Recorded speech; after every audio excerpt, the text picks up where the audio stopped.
महाराष्ट्र के सीएम एकनाथ शिंदे ने पूर्व मुख्यमंत्री उद्धव ठाकरे को लेकर बड़ा खुलासा किया है।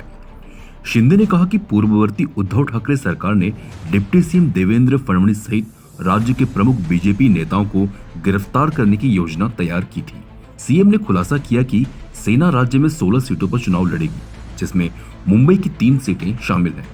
उन्होंने कहा कि सीट बंटवारे को लेकर महायुति सहयोगियों के बीच कोई मनमुटाव नहीं है और वे विकास के मुद्दे पर प्रचार करके 42 सीटें जीतने के 219 के रिकॉर्ड को तोड़ देंगे।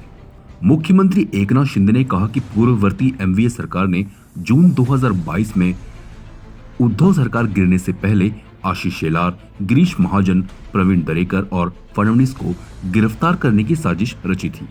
उन्होंने कहा कि एमवीए सरकार बीजेपी विधायकों के एक वर्ग को लुभाने की कोशिश में थी।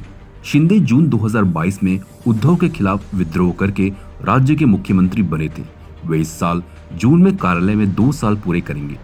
पिछले 2 साल की घटनाओं को याद करते हुए शिंदे ने कहा कि उद्धव ठाकरे का सपना सीएम बनने का था।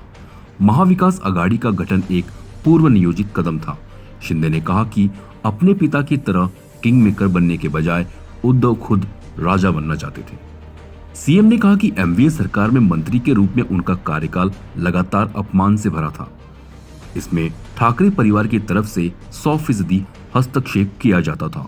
मैं शहरी विकास मंत्री था, लेकिन मुझे कभी भी स्वतंत्र रूप से कार्य करने की अनुमति नहीं दी गई। बिना किसी अधिकार के आदित्य ठाकरे द्वारा बड़े पैमाने पर हस्तक्षेप किया गया।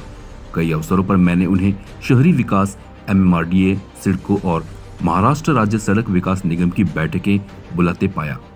शिंदे ने यह भी कहा कि पार्टी के विभाजन से पहले ठाकरे उनसे शहरी विकास विभाग छीनने की योजना बना रहे थे। जब उनसे उद्धव के इस दावे के बारे में पूछा गया कि फडणवीस ने उनसे कहा था कि वह दिल्ली चले जाएंगे और आदित्य को सीएम बनाने के लिए तैयार करेंगे। इस पर शिंदे ने कहा कि उन्होंने सोचा कि मैं आदित्य के सीएम बनने की राह में बाधा बनूंगा, लेकिन वो आदित्य को सीएम बनाने की बहुत जल्दी में थे। CEN न्यूज देश प्रदेश की ताजा तरीन खबरों के लिए CEN न्यूज को सब्सक्राइब करें और रहें पल पल की खबर से हर पल बाखबर।